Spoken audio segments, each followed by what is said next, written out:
আমি বলছিলাম মাসের হক মানুষ মাফ না করলে আল্লাহ মাফ করে না। আমরা মুসলমান নিজেদেরকে যারা মনে করি আমরা তো বড় মুসলমান, নামাজি, হজ করে এসেছি, কিন্তু কথায় কথায় মানুষকে যে কষ্ট দিচ্ছেন, মানুষের গীবত করছেন, মানুষের চুগলি করছেন।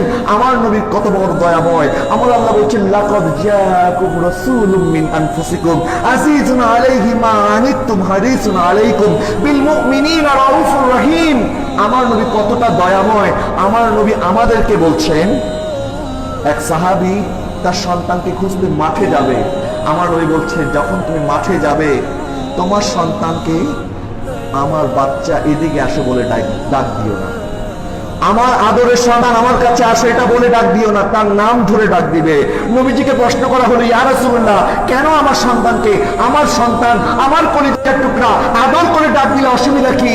আমার নবী বলছেন তোমার সন্তান যেখানে খেলছে সেখানে হয়তো এমন সন্তান থাকতে পারে যে কিনা এতিম। তুমি যদি তোমার সন্তানকে এইভাবে ডাকো, এতিম সন্তান মনে মনে ভাববে, হায় রে, আজকে যদি আমার বাবা থাকতো, আজকে আমার বাবাও হয়তো আমাকে আদর করে ডাকতো। আমার নবী এতটুকু পর্যন্ত আমাদেরকে বলেছেন যে আমার উম্মত যেন এতটুকু কষ্ট না পায়।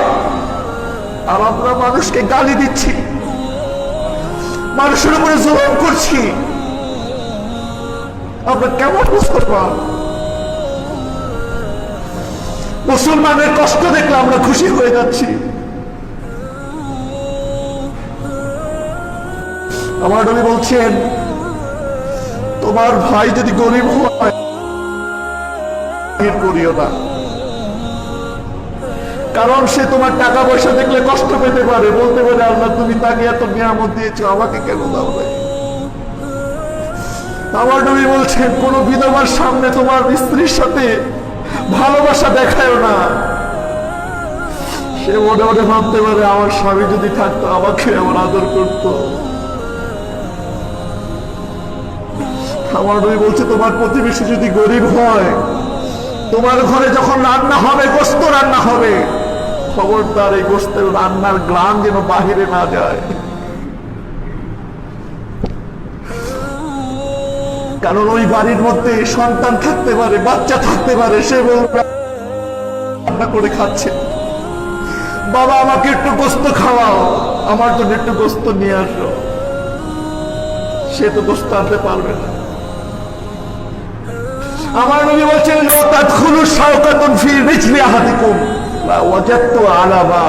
তোমার বান্দা তোমার পায়ের মধ্যে যদি একটা কাঁটা বিঁধে যায়, ওই কাঁটার ব্যথা আমি নবী অনুভব করি।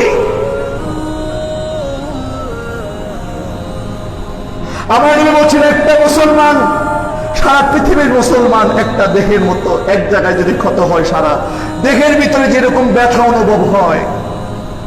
আর আজকে আমরা মুসলমান একজন আরেকজনকে কিভাবে কষ্ট দেওয়া যায়, কিভাবে একজন আরেকজনকে খোঁটা দেওয়া যায়, কিভাবে আরেকজনকে কষ্ট দেওয়া যায়।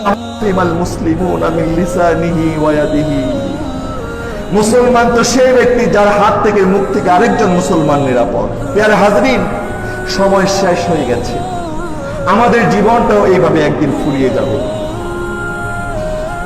হতে পারে আজকের জুমা জীবনের শেষ জুমা। আজকে থেকে সতর্ক হয়ে যান, যত গুনাহ করেছেন আল্লাহর কাছে তওবা করেন। আল্লাহ অনেক সুযোগ তুমি দিয়েছো, সামনে আর সুযোগ না আসতে পারে। আল্লাহ